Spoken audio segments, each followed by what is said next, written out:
With Paul Ryan's nomination, the Ryan budget and the attack on Medicare has reached a fever pitch. Are these attacks justified? Will Republicans save Medicare? Should Medicare be saved anyway? I'm Allen Barton, and welcome to this special edition of Front Page. Joining me in studio, Doug Altner, analyst and instructor at the Ayn Rand Center for Individual Rights, and Terry Jones, associate editor for Investors Business Daily.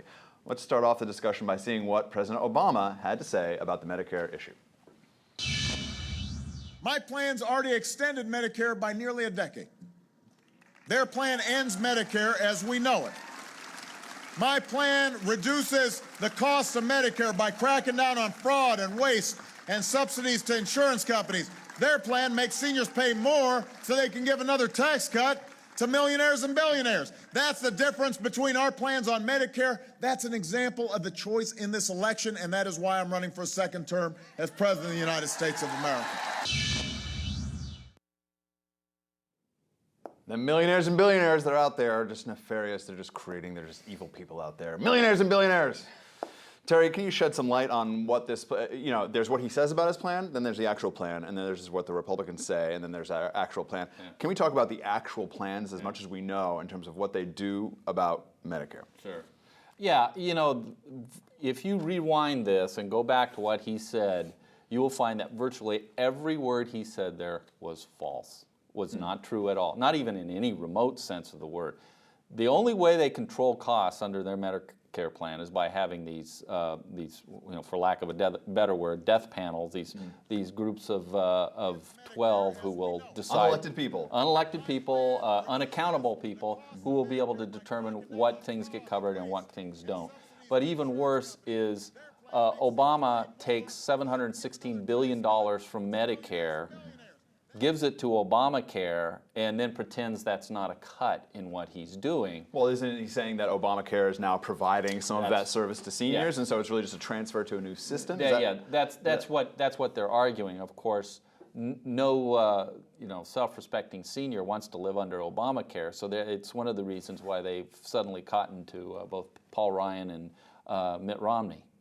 Doug, isn't this silly? Before we get to the foundation of the philosophy of Medicare and whether that's valuable, because I want to get to that later. Isn't this sort of silly? I mean, it's like everyone's arguing like, well, my plan makes Medicare bankrupt in 2016. Well, no, his plan makes it bankrupt.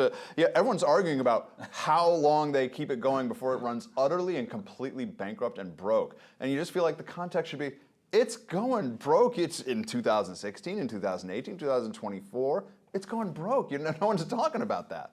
Yeah, it's ridiculous. Everyone's treating Medicare as if it's this third rail, or even in the words of Obama, we don't want to end, they're trying to end Medicare as we know it. But Medicare itself is the problem.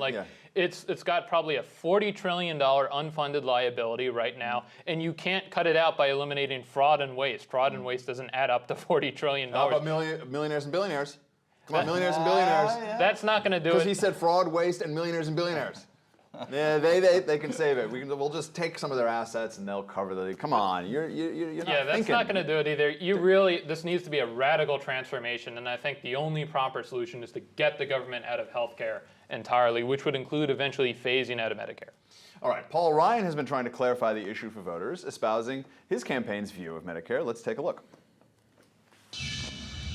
We're the ones who are offering a plan to save Medicare, to protect Medicare, to strengthen Medicare. We're the ones who are not raiding Medicare to pay for Obamacare. We're the ones who are repealing President Obama's 15-person bureaucratic board that will put price controls on Medicare that will lead to denied care for current seniors. We're the ones continuing the guarantee of Medicare for people in or near retirement. And you have to reform it for the younger generation in order to make the commitment stick for the current generation. Terry, what's interesting about him making the argument is the context of him as a Generation X member.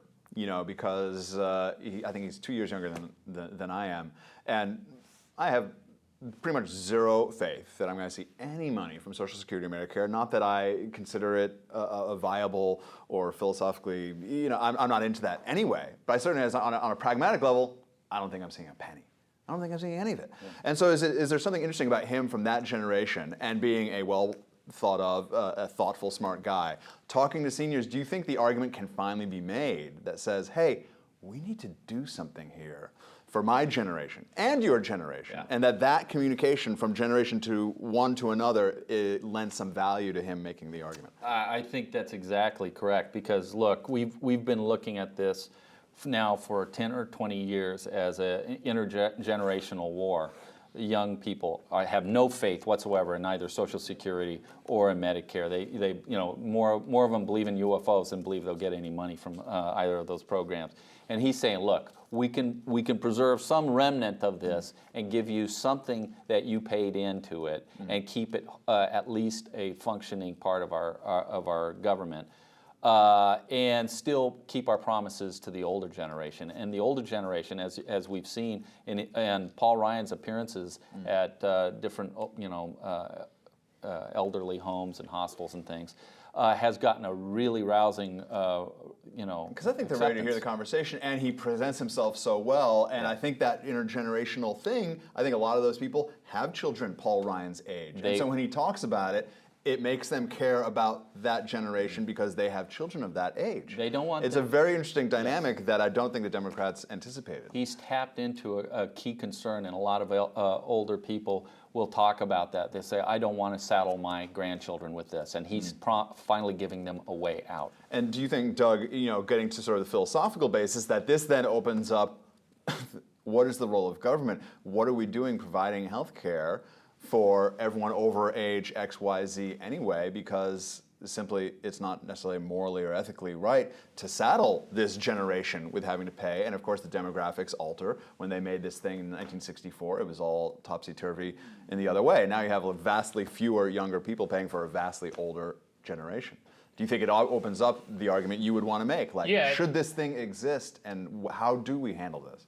Yeah, I think it definitely opens up the door, and that argument needs to be made. It needs to be made clear that these entitlement programs are immoral. Medicare in particular basically takes money away from the younger generation and gives it to the old. It's like Robin Hood meets Matlock. It's just, it doesn't make any sense.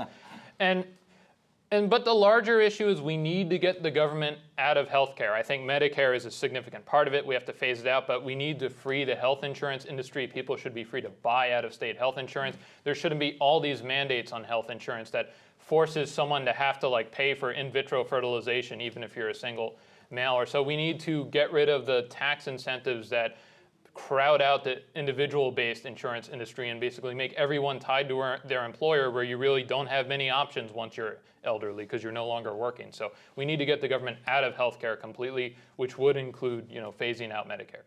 All right, guys, very good discussion. For Terry and Doug, I'm Allen Barton, and you've been watching Front Page.